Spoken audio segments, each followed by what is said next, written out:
बिस्मिल्लाहिर्रहमानिर्रहीम।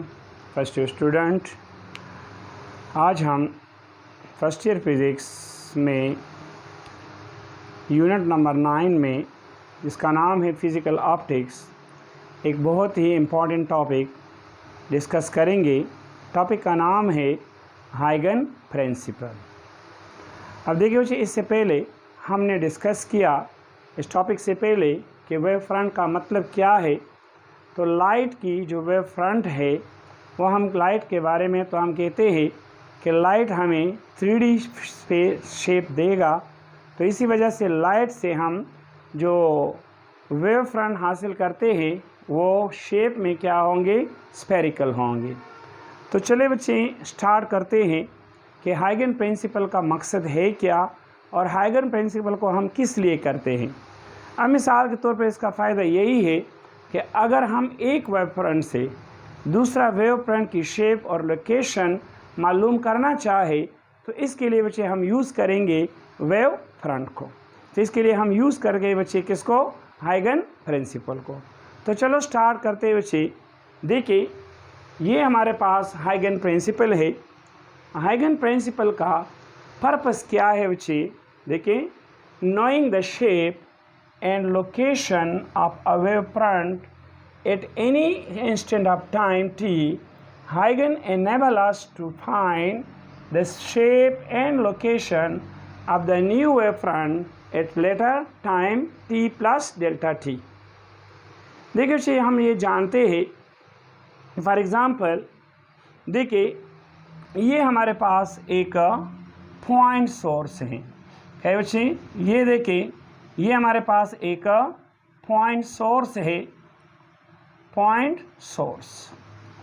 अब हम जानते हैं कि यहाँ इस पॉइंट सोर्स से जो लाइट निकलेंगे they are in the form of spherical in a shape.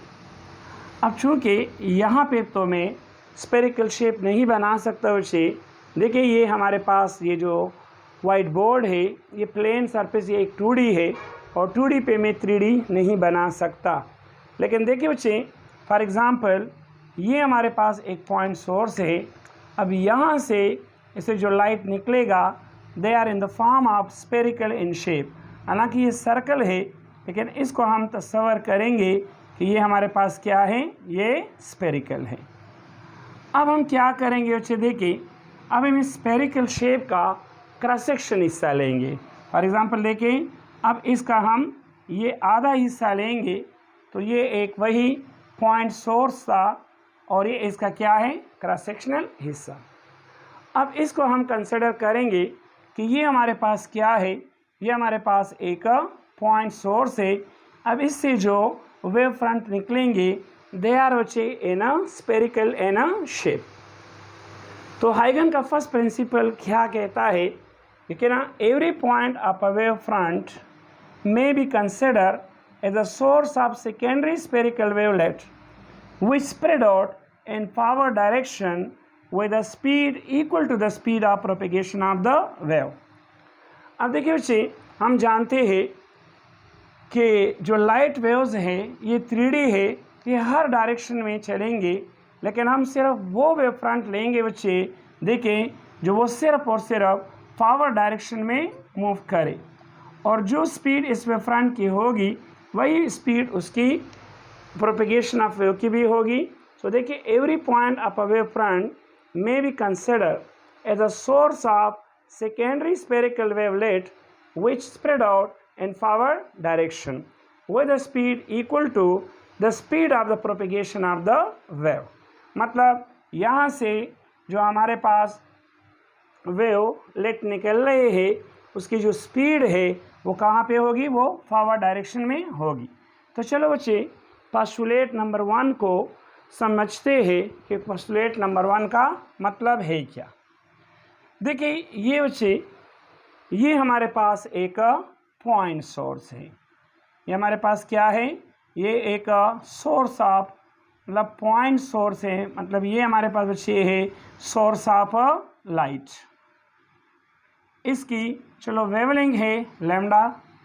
अब ये इस सोर्स का एक वेव फ्रंट है। ये इस सोर्स ऑफ लाइट का क्या है बच्चे, ये इस सोर्स ऑफ लाइट का एक वेव फ्रंट है। चलिए मैं इसको नाम देता हूँ बच्चे ए डैश। अब अगर मैं इस वेव फ्रंट पे कुछ पॉइंट डालूँ, देखिए ना पॉइंट, ये मैंने इस वेव फ्रंट पे कुछ पॉइंट डाले। अब हम जानते हैं कि यहाँ से देखिए यहाँ पे इस वेव फ्रंट पे जो मैंने पॉइंट डाले ना, अब ये नेक्स्ट सेकेंडरी वेवलेट के लिए हर एक ये पॉइंट क्या होगा बच्चे, ये एक सोर्स होगा। अब इससे जो रेस निकलेंगे, जो वेव फ्रंट निकलेंगे, जो वेवलेट निकलेंगे, वो पावर डायरेक्शन में होगा। फॉर एग्जांपल इसका वेवलेट हमारे पास ये है, इसका वेवलेट ये है, इसका वेवलेट, अब हर एक का वेवलेट ये, इसका वेवलेट है, इसका क्या है बच्चे, ये वेवलेट ये है। इसको हम बच्चे कहते हैं सेकेंडरी वेवलेट। अब यहाँ पे देखिए सेकेंड पोस्टुलेट क्या कह रहा है कि the new position of the wave front after time t plus dt can be found by drawing a plane tangent to all the secondary wavelet.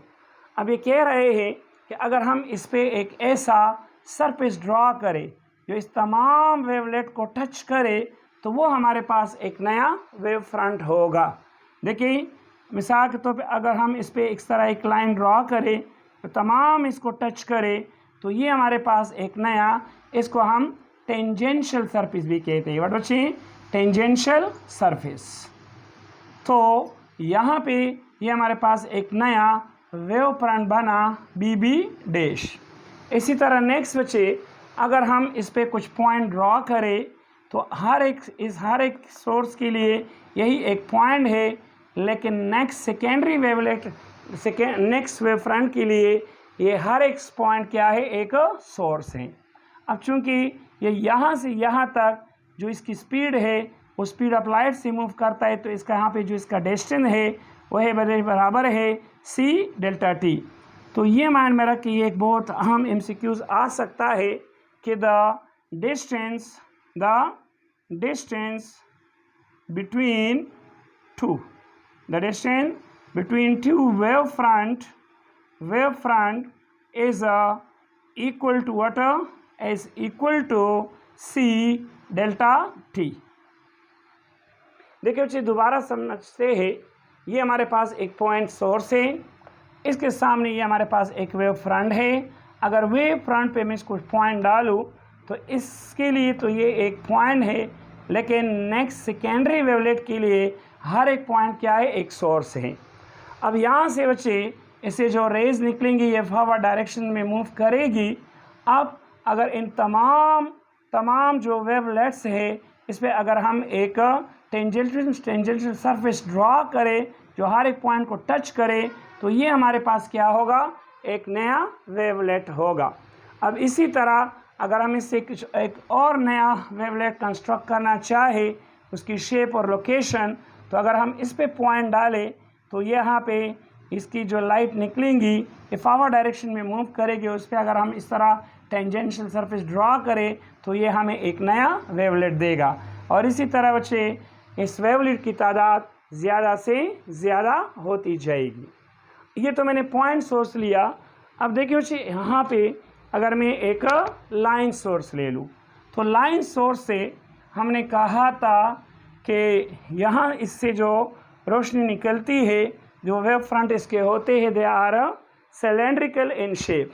चलो बच्चे देखिए ये हमारे पास एक लाइन सोर्स है, ये हमारे पास क्या है, ए डैश, ये हमारे पास एक लाइन सोर्स है। अब अगर मैं इस पे देखिए कोई पॉइंट डालूँ, ये क्या है बच्चे, ये कोई पॉइंट है।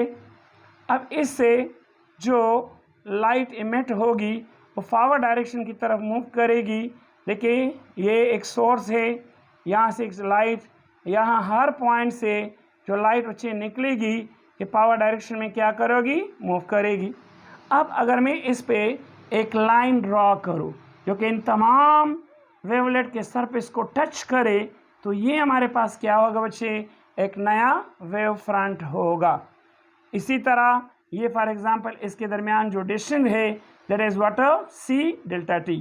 अब यहाँ पे बच्चे अगर मैं इस पर कुछ और पॉइंट ड्रा करूं, ये देखिए ये पॉइंट और पॉइंट ड्रा करूं, तो ये नेक्स्ट वेवलेट्स के लिए ये हर एक पॉइंट से एक सोर्स बनेगा। अब इसका देखिए ये क्या है, इससे जो लाइट निकलती है वो फॉरवर्ड डायरेक्शन में क्या करेगी, मूव करेगी। अब इस पे अगर हम इस पे एक टेंजेंशियल ड्रा करें, तो तमाम सरफेस को टच करें, तो ये हमारे पास एक नया वेव फ्रंट होगा। सो ये बच्चे principle wave front, new wave front के शेप और लोकेशन को मालूम करने के लिए, कंस्ट्रक्ट करने के लिए बहुत इजी है। तो थैंक यू स्टूडेंट्स।